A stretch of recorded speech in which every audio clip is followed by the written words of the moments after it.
வணக்கம். என் பெயர் கிருஷ்ணா குமரன். நான் 3ஆம் ஆனந்தத்தில் பயிர்கின்றேன்.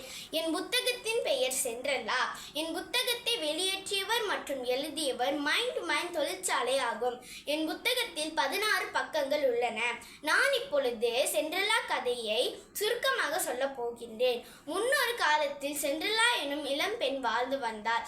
சென்ட்ரலாவுடைய சிற்றன்னை 2 மகள்களும் சென்ட்ரலாவை அடிமை போல் நடத்தினர். ஒரு நாள் இளவரசர் விருந்திற்காக அனைத்து இளம் பெண்களையும் அழைத்தார். அதில் சிற்றன்னை 2 மகள்களும் சென்றனர்.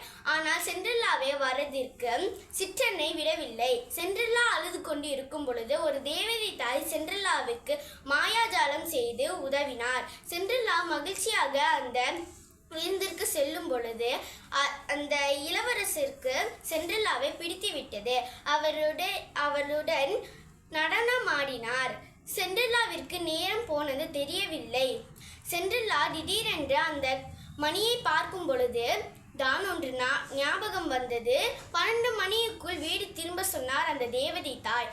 விறுவிறுந்து அந்த படிக்கட்டையில் இறங்கும் பொழுது அவளுடைய கண்ணாடி செருப்பு அவிழ்ந்து விட்டது. அவள் அதை எடுக்க நேரமில்லாமல் வீடு திரும்பும் பொழுது சரியாக மாயாஜாலம் மறைந்தது. மறுநாள் இளவரசர் அந்த கண்ணாடி செருப்பு யாருக்கு பொருந்துகிறதோ அவள்தான் அந்த என்னுடைய இளவரசி என்றார். அவரும் எல்லா வீட்டிற்கும் பார்த்த பிறகு கடைசியாக சென்ட்ரலா வீட்டிற்கு வந்தார்.